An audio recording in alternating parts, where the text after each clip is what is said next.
बिस्मिल्लाहिर्रहमानिर्रहीम अस्सलाम वालेकुम। दिल दहला देने वाली एक सच्ची कहानी, एक दौलतमंद बाप और एक गरीब बेटे की हैरत अंगेज़ कहानी दिल थाम कर ज़रूर सुनिए।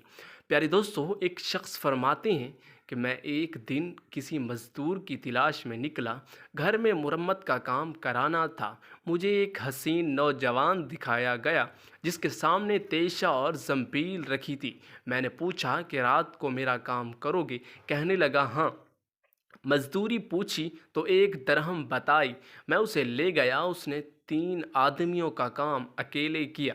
वो फिर जब मुझसे चला गया, मैंने जब उसे दोबारा तलाश करने की कोशिश की तो मालूम हुआ कि वो बीमार है। मालूम करके जब मैं उसके घर पर पहुंचा तो वो पेट के दर्द से बीमार था। उसके घर में तेशा और जंबील के सिवा कुछ और मौजूद ना था। मैंने सलाम किया। उसने जवाब दिया। मैंने कहा तुम बीमार हो, मेरे साथ मेरे घर पर चलो। उसने कहा मेरी 3 शर्तें हैं, अगर तुम मान लोगे तो मैं आपके साथ चलूँगा। उसने पहली शर्त ये बताई कि जब तक मैं खाने को ना मांगूं तो तुम मुझे ना दोगे। उसने दूसरी शर्त ये बताई कि मैं फौत हो जाऊं तो मेरी इस चादर और जुब्बा में मुझे दफन करना होगा। वो कहने लगा तीसरी शर्त ज़रा सख्त है, वो फिर बताऊंगा। मैं जब उसे अपने घर ले गया, वो अपनी तीसरी शर्त बताने लगा। उसने कहा ये थैली खोलो, इसमें एक सब्ज़ नगीने की अंगूठी है। वो कहने लगा जब मैं फौत हो जाऊं तो मुझे दफनाने से फारिग होकर ये अंगूठी अमीरुल मोमिनीन हारून रशीद के पास ले जाना और कहना कि अंगूठी वाले का तुझे ये पैगाम है, अफसोस हो तुझ पर, कहीं इस मस्ती और नशा में फौत ना हो जाना। अगर ऐसा हो भी गया तो निदामत उठानी पड़ेगी। मैं जब फारिग होकर खलीफा के पास पहुंचा तो अपना पैगाम पहुंचवाया तो उन्होंने पूछा। मैंने अंगूठी सामने रखी और सारा किस्सा सुनाया।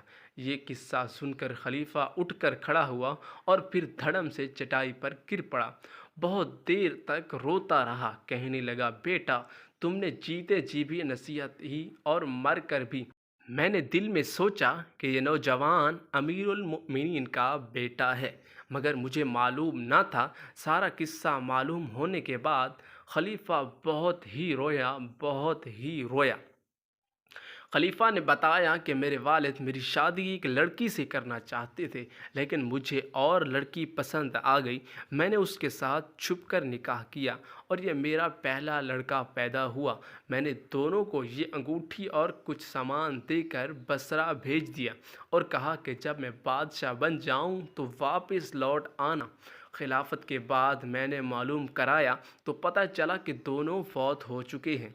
अभी तक पता नहीं था कि मेरा बेटा जिंदा है। तो खलीफा ने कहा कि तुमने मेरे बेटे को किस जगह पर दफन किया है? मैंने जवाब दिया कि अब्दुल्ला बिन मुबारक रहमतुल्लाह अलैह की कब्रिस्तान में। तो उसने कहा कि मुझे अपने बेटे की कब्र पर ले चलो। जब हम नौजवान की कब्र पर पहुंचे तो बेटे की कब्र देखकर बादशाह ज़ारो कतार रोता रहा।